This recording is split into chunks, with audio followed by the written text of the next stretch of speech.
The Raven's heir.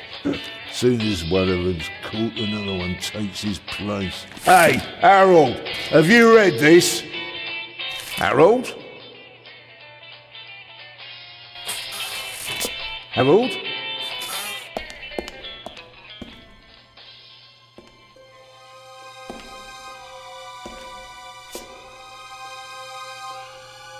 Harold? You hear me? This is no time for fun and games.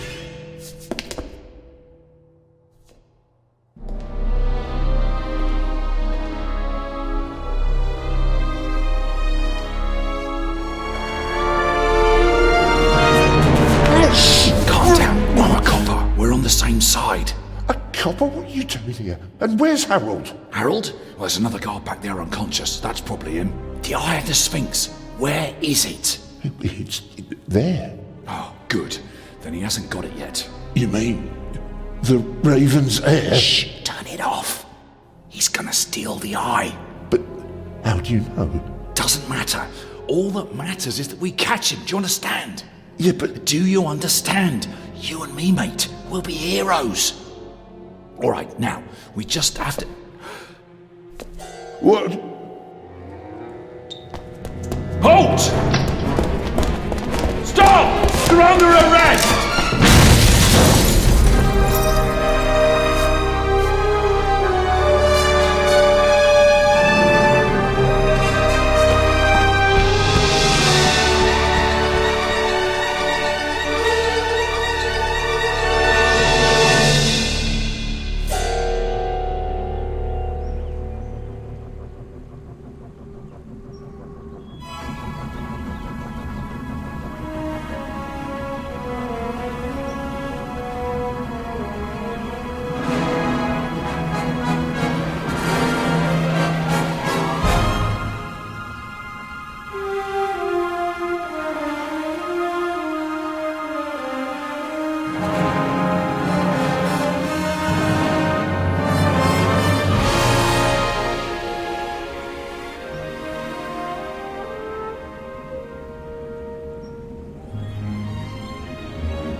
Hands up! I don't have time to play. I'm on duty.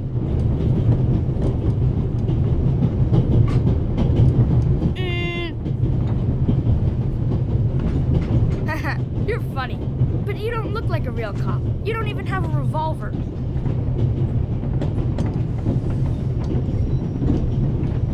What's your name, boy? My name is Matthew Miller, And where are you from, Matthew Miller? from Dillsburg, Pennsylvania. But my mom and I live in England now. She's taking care of some rich old lady. We're on our way to Venice at the moment.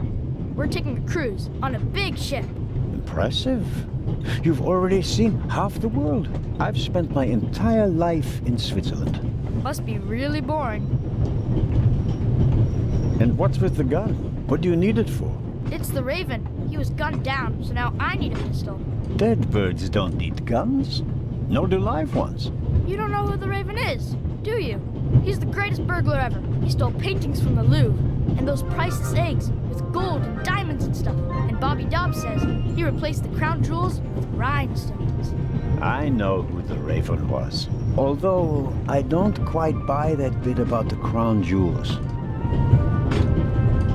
You do know these days there are thieves far more dangerous than your old Raven. 2 days ago, a precious ruby was stolen from the British Museum.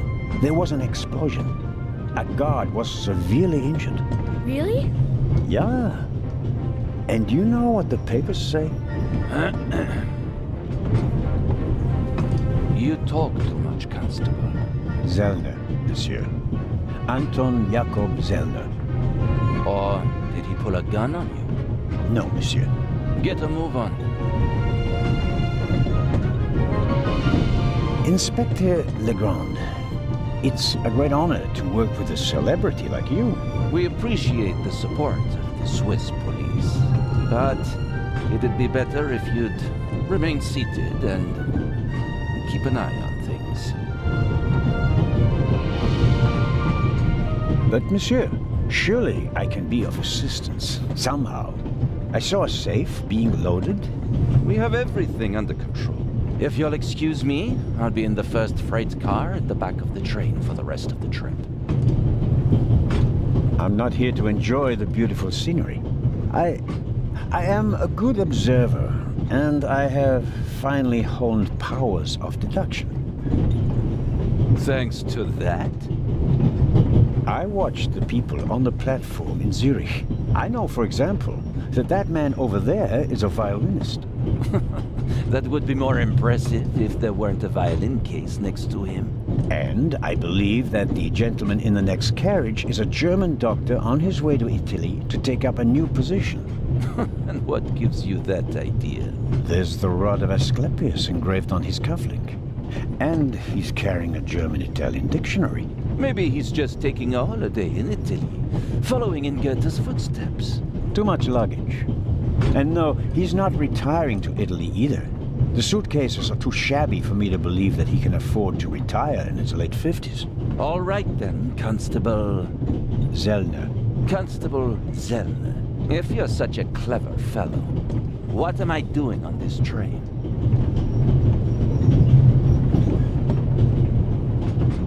I think you're guarding something. Oh, really? And what might it be?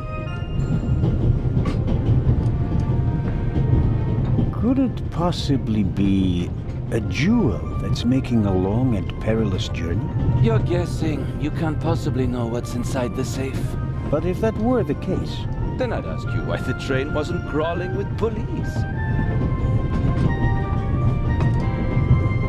You don't want to arouse attention? Évident. But why not? It's a trap. You've got a vivid imagination. I'll give you that. Well, that is impressive, I admit. But the fewer people involved, the better. Get along fine without you. You won't. Won't? Pardonnez-moi. I can help. And I will help. You're in my country, and I've been ordered to assist you. And that's exactly what I'll do, whether you like it or not.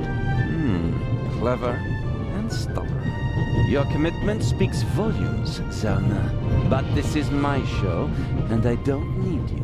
Bon voyage. But how do you know?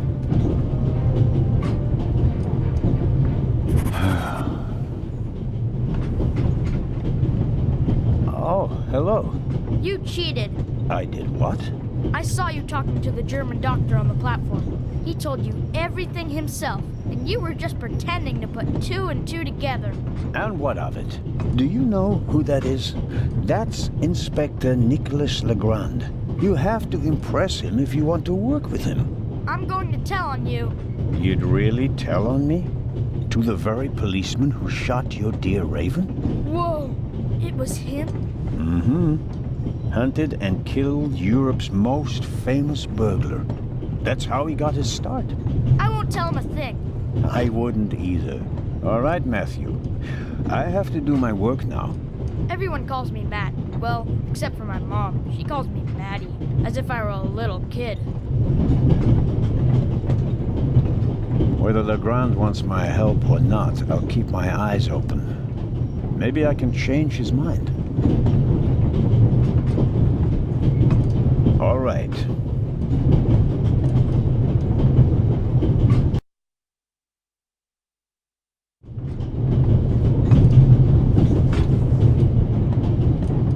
Vicarage in the Mirror, a detective novel by my favorite author, Lady Clarissa Westmacott. For years now, I've been trying to convince my theater group to stage one of her plays.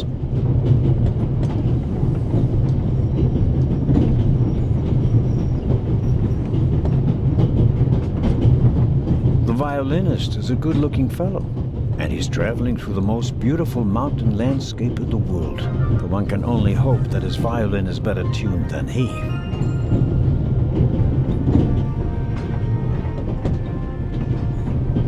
Hello, sir. Hello. Are you traveling to Istanbul non-stop? No. I'll transfer in Venice to a ship. I'm on my way to Cairo. Cairo? I'm performing at the reception in the Egyptian Museum there. I'm sure your recital will be a great success. But tell me, did you notice anything unusual on the train? Anything unusual? Persons acting suspiciously, for instance. For heaven's sake, is there cause for concern? Everything is in order, sir. We Swiss are just very cautious people. I understand. No, I didn't notice anything. Have a good trip. Thank you.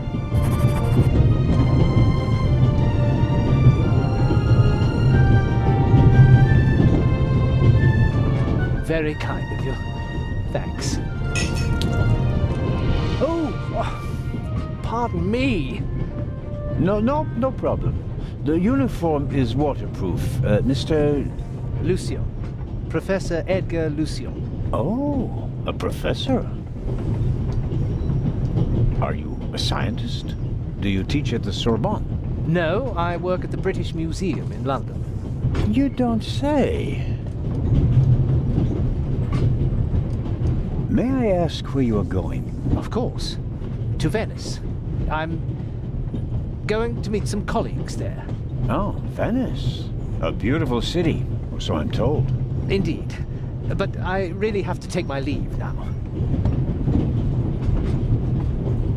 If you work in the British Museum, then you must have experienced the burglary firsthand. No, I wouldn't say that. Oh, no? Well, there was a lot of commotion, but I didn't really pay much attention to it. There was a break-in in your museum, and it didn't concern you? Well, let's just say that nothing that's happened in the last 2,000 years concerns me. Whatever you say. The famous Inspector Legard is on this train. I imagine you know him. No, should I? You don't know him? And you also don't know what he's doing here? No. Well, why should I? Just a thought. You're a representative of the British Museum. There's a guarded safe on the train. I'm sorry. I don't know what you're trying to imply. And now, please excuse me. Just one more thing. Did you notice anything unusual on the train? Here? On the train? No. I can't say that I have. Although I did spend most of the time in my compartment. I don't want to take up any more of your valuable time, but you do understand, don't you, that what concerns me is the present, and especially the robbery at the museum. Yeah, of course, of course. It's just, I'm in rather a hurry. You'll get in touch if you notice anything unusual, won't you, Professor? Of course, Constable. What's this? What's the matter, sir? The door. I can't open it. Ah, we'll sort it out somehow. The compartment is locked. But I didn't lock it. I don't even have a key. I asked the steward. He was going to bring me one, but he never came back. Someone locked it. Find the steward. He needs to bring me the key immediately. Calm down, Professor. I'll see what I can do. You don't understand. I have to get back in my compartment. All right, just wait here.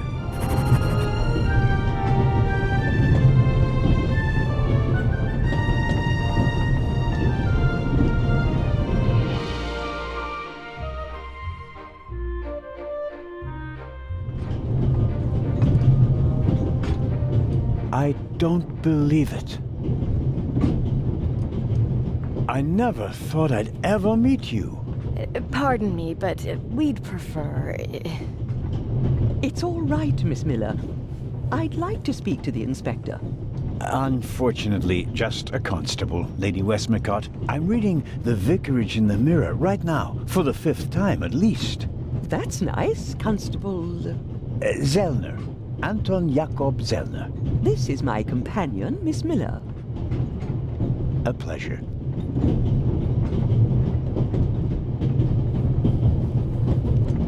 May I ask what you're doing here? Are you on holiday? Holiday? Yes, so to speak. The first and last holiday of my life. Madam? I've been writing since I was a little girl. It became my job, and now I've stopped. So, this must be a holiday. You quit writing? Impossible. I have all of your books. Your Detective Partout is my favorite character. Then I have bad news for you. I killed the old wretch off years ago.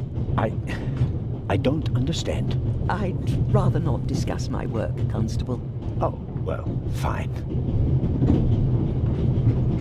Are you traveling to Istanbul, Lady Westmacott? No, we are on our way to Venice. From there, we will take a ship to Cairo. As you may know, I have a penchant for archaeology. I fund a few excavations in Egypt. I traveled to Egypt by ship as a young woman. And now I'm doing it again as an old woman. I see.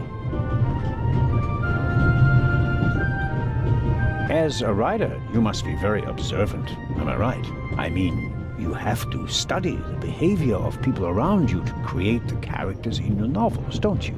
I solved the mystery of human nature a long time ago, Mr. Zellner. Since then, most people just bore me. Really?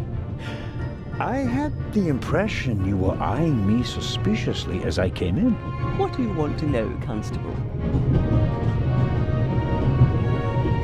Did you notice the man who just walked into the next carriage with a cup of tea? I did. He seemed nervous.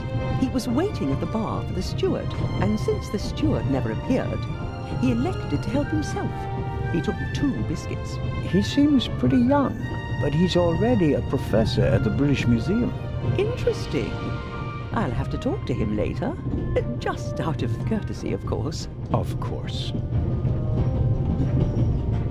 Did you notice the blonde man with the violin case? I certainly did. He introduced himself and tried to make a good impression. People like him are drawn to wealth and fame, like moths to a flame. But his charms failed on you. I know him by name. David Kreutzer. He was a drain on my friend's purse. Do you think he has a money problem? People like him always have a money problem. No matter how much you give them, they always spend twice as much and complain that they have far too little. Did you notice anyone else? What about the doctor? I notice that you've asked me about everyone, except for the inspector who went in the direction of the freight car a few minutes ago. Isn't that the Frenchman who made his name when he caught the raven? I wouldn't quite say caught. Well, shot. Why don't you ask me about him and my theory about what he's doing here? I don't think we should discuss Inspector Legrand's investigation in public. Legrand, right. That was his name. Will he save the day again? Or will you, Constable? As much as I'd like to keep talking, duty calls. You were right. Madam? I did observe you as you came in. You seemed so... eager. It's been a long time since I've had a chance to prove myself, madam. And this is it? Your chance? I do hope so. Then grab it. Even small people can make big changes, as my friend Ronald likes to say. I shall do my best.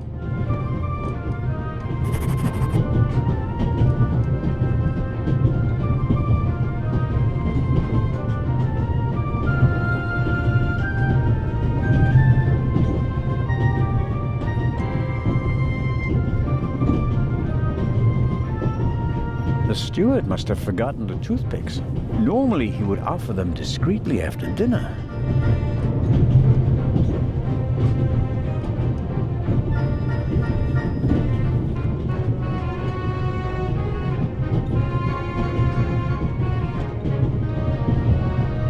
suppose the steward won't object to me having a look around in his absence. The pad on which the steward writes orders. Empty. Maybe he didn't use it because there's not much to do today. Butterscotch. I've loved them since I was a child. Their only drawback, they don't play nice with false teeth.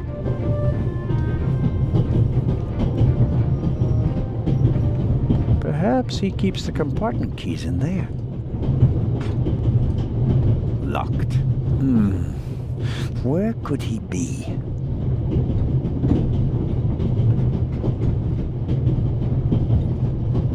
A shortwave radio. It's amazing how small these things have become in the last 10 years.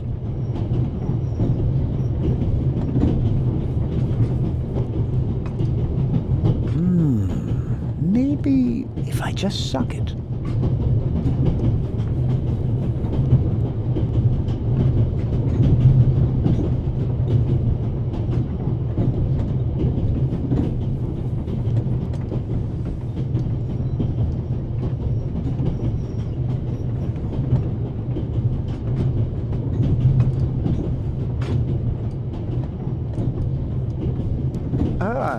Mr. Zellner. Right. How can I help you?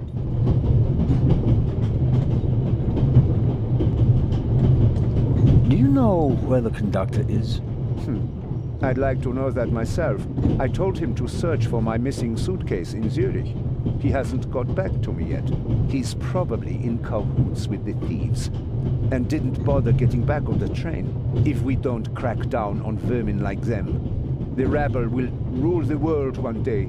Well, at the moment, we still don't know what really happened. He is not here doing his job. That's bad enough.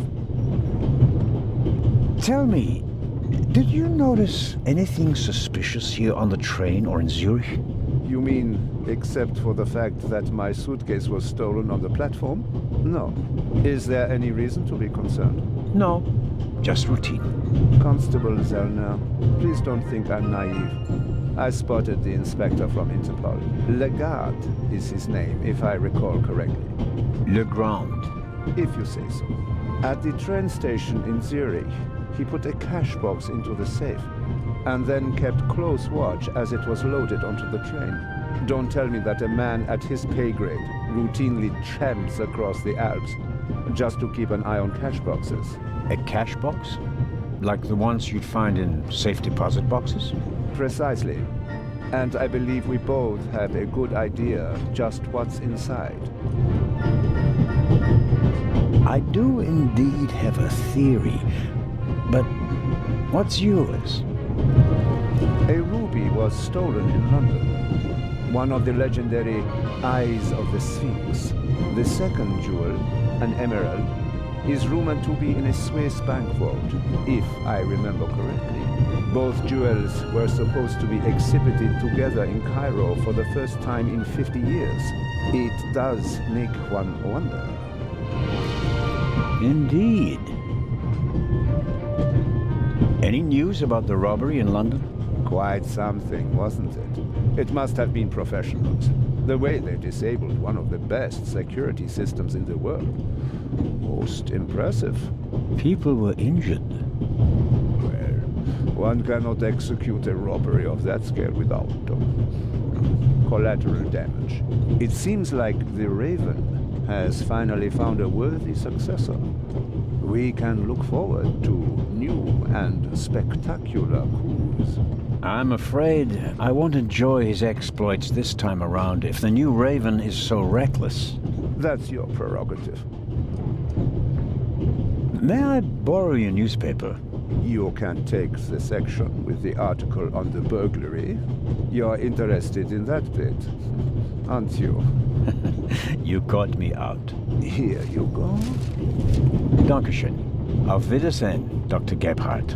Goodbye, Constable. It was a pleasant chat, really.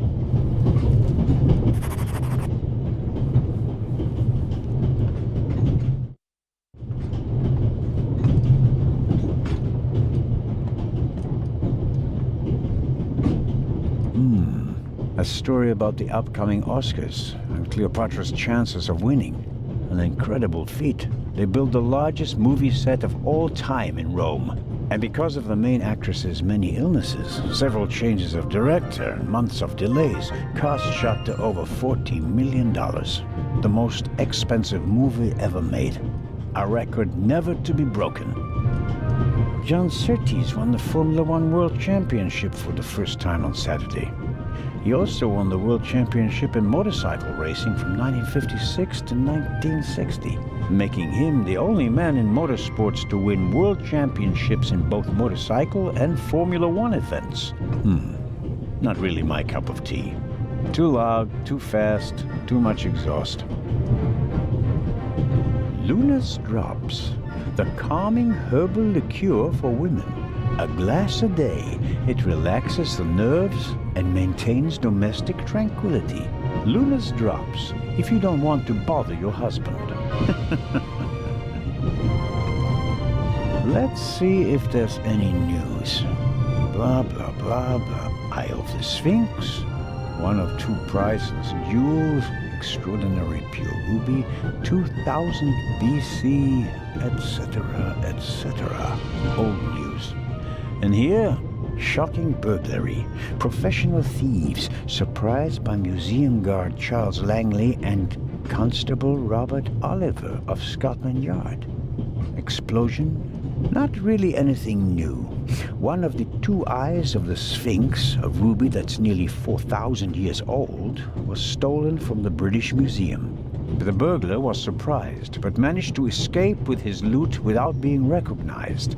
That's the official story, but it says nothing about Legard and the second eye.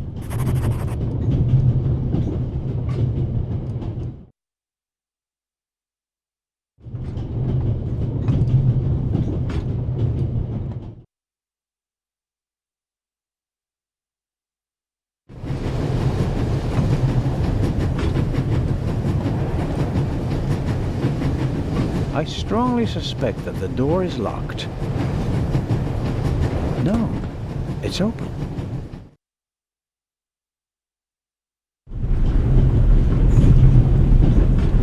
Hello? Wow. Don't move a muscle, you feathered fiend.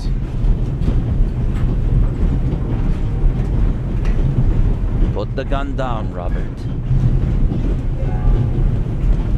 If I may introduce Constable Robert Oliver from the Yard. This is the revered Constable Zellner of the Swiss police, who obviously couldn't control his curiosity. Constable Robert Oliver. Is it possible that I read your name in the newspaper? Ah, could be, sir. Could very well be. Robert was there when the first eye of the Sphinx was stolen. Why were you in the museum? Did you spot something from outside? Well, sir, I noticed that a door was ajar, which was suspicious, and it was my duty to investigate, sir. Scotland Yard gave him a commendation and assigned him to me as a liaison. A great honor, sir. I hope you'll acknowledge that I, as a Swiss policeman, can undertake investigations in my own country. Are we still in Switzerland? I could be your eyes on the train, as long as you're here in the freight car. Oh, really? There is a certain Professor Lucien on the train. He's an archaeologist from London. And what's his story? Well, it seems someone locked him out of his compartment. Locked him out? Well, yes. The door is locked and he's standing outside without a key. Was it locked from inside? It may have been. Do you think the locked door could be important? Professor Lucien plays an important role in this story. Well then, Constable Zellner, be my eyes and ears on the train and see that Professor Lucien gets back into his compartment. Report back to me when you're through. My pleasure, monsieur. I'll go attend to the door now. Good. And, Constable Zellner? Yes? Don't bother us unless you have something new to report. Of course. A thief might get anxious if there's too much activity in the freight car. Exactement. Knock twice. Then we'll know that it's you. Understood.